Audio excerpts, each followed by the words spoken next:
إحنا كل يوم بنتعرض لكمية معلومات مهولة، أخبار، بوستات، فيديوهات، ترندات، حتى معتقدات الناس المحيطة بيك. حاجات بتتقال بثقة جدا فبنصدقها بسرعة، بس عمرك فكرت إن مش كل اللي بيتقال لازم يتصدق؟ التفكير النقدي مش إنك تبقى شكاك، هو إنك تبقى واعي. يعني قبل ما تقتنع بحاجة تقول لنفسك استنى، هو ليه بيتقال كده؟ ومين بيستفيد لو أنا صدقت؟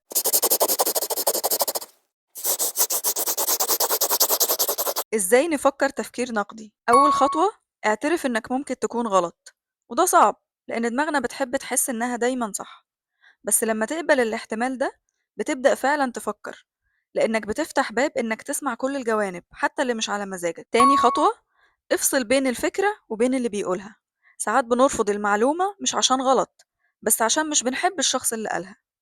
التفكير النقدي بيخلينا نسأل، الفكرة نفسها منطقية ولا أنا متحيز ضد اللي قالها؟ تالت حاجة، قبل ما تصدق حاجة اسأل، مين بيستفيد لو أنا صدقت ده؟ مش كل معلومة غلط، بس أوقات بتتقدم بطريقة تخدم مصلحة معينة، فمهم تشوف الصورة كاملة. وآخر خطوة، اتصالح مع فكرة إنك تقول مش عارف. الجملة دي مش ضعف، دي بداية المعرفة الحقيقية، لأن اللي فاكر نفسه فاهم كل حاجة عمره ما بيتعلم حاجة جديدة. إيه اللي بيحصل لما ما نفكرش تفكير نقدي؟ لما ما نستخدمش التفكير النقدي بنبقى زي اللي ماشي ورا صوت عالي من غير ما يعرف رايح فين. نصدق إشاعات، نعيد نشر كلام غلط، نتخانق على حاجات مش حقيقية، ناخد مواقف من أشخاص لمجرد اعتقادات الناس اللي حوالينا، وبعد شوية بنفقد الثقة في نفسنا. بنعيش في توتر دايم لأن كل يوم بنسمع معلومة عكس التانية. وأخطر حاجة ممكن تحصل إننا نزهق من التفكير أصلا، ونبدأ نقول خلاص ما هو كله كده، ما هو ده اللي ماشي، ما هو ده اللي شغال. وساعتها إحنا اللي بنسيب الدنيا تفكر مكاننا. لما ما نفكرش تفكير نقدي، أي شخص عنده ثقة أكتر أو جرأة أكتر يقدر يوجهنا بسهولة، وده بيخلينا نعيش رد فعل مش اختيار. بنمشي مع الموج حتى لو الموج غلط. إيه اللي بيحصل لما نبدأ نفكر تفكير نقدي؟ أول حاجة بتحصل بتبدأ تشوف الدنيا أوضح، مش أبيض وأسود زي زمان، لأ بتشوف الدرجات اللي في النص. بتفهم إن ممكن اتنين يكونوا مختلفين ومع ذلك الاتنين عندهم جزء من الصح. التفكير النقدي كمان بيخليك تاخد قراراتك بنفسك، تبطل تمشي ورا قاله وتبدأ تمشي ورا فهمت. بتتعلم توقف لحظة قبل أي قرار أو رأي وتشوف الصورة من بعيد شوية. ده بيخليك أهدى لأنك بقيت بتفهم مش بس بتتفاعل، ومع الوقت بتحس إنك بقيت عندك بوصلتك الخاصة.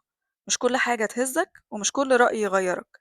بقيت عارف إزاي تفرق بين الكلام اللي يتقال والكلام اللي يتفهم. التفكير النقدي بيشتغل زي فلتر ذكي للمخ، بيمنع الدوشة إنها تملى عقلك وبيخليك تختار إيه اللي تدخله في دماغك بإرادتك. طب إيه هي خصائص الشخص اللي بيفكر تفكير نقدي؟ عنده فضول، بيحب يفهم ليه، مش بس إيه الخبر أو إيه الموضوع أو إيه المعلومة. تاني حاجة، هدوء، ما بيتسرعش في الحكم. تالت حاجة، مرونة، ما عندوش مشكلة يغير رأيه لو لقى دليل. رابع حاجة، الاستقلالية، بياخد قراراته بنفسه مش بناء على ضغط الناس.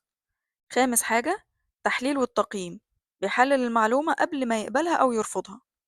سادس حاجة، الوعي بالتحيز، بيبقى عارف وفاهم إن كل إنسان عنده انحيازات معينة أو تحيز ناحية حاجات معينة حتى هو نفسه. طب إيه هي خطوات التفكير النقدي في أي موقف؟ أول حاجة، أسأل إيه مصدر المعلومة، أفهم إيه الفكرة الأساسية اللي بيحاول يوصلها، أحلل هل في أدلة تدعمها ولا مجرد رأي، أقارن هل في مصادر تانية بتقول نفس الشيء ولا العكس، أستنتج بناء على التحليل المعلومة دي منطقية ولا لأ، أقرر هل أصدقها ولا أرفضها ولا أحتفظ بيها مؤقتا لغاية أما أعرف أكتر. في ناس بتخلط ما بين التفكير النقدي والتفكير السلبي. التفكير السلبي إنك دايما تشك وتهاجم وتقلل من أي حاجة، أما التفكير النقدي إنك تسأل وتفهم وتستنتج بس باحترام وموضوعية. التفكير السلبي بيهد، لكن التفكير النقدي بيبني. التفكير النقدي مش مادة دراسية ولا مهارة صعبة، هي عادة صغيرة بتبدأ بسؤال ليه؟ ليه المعلومة دي؟ ليه أنا مصدقها؟ وليه بتحسسني بالشكل ده؟ كل مرة بتسأل ليه بتقرب خطوة من نفسك ومن الحقيقة. فخلي السؤال دايما في بالك، وخلي الوعي هو طريقك، لأن التفكير النقدي مش بيخليك تشك في كل حاجة، بيخليك تختار بعقلك وقلبك في نفس الوقت. لو وصلت لآخر الحلقة جرب تعمل تجربة بسيطة، اختار فكرة بتؤمن بيها 100% وابحث عن دليل ضدها، مش عشان تغير رأيك لكن عشان توسع زاوية نظرك، لأن التفكير النقدي مش بيخليك تغير رأيك دايما، لكنه دايما بيخليك تفكر أعمق.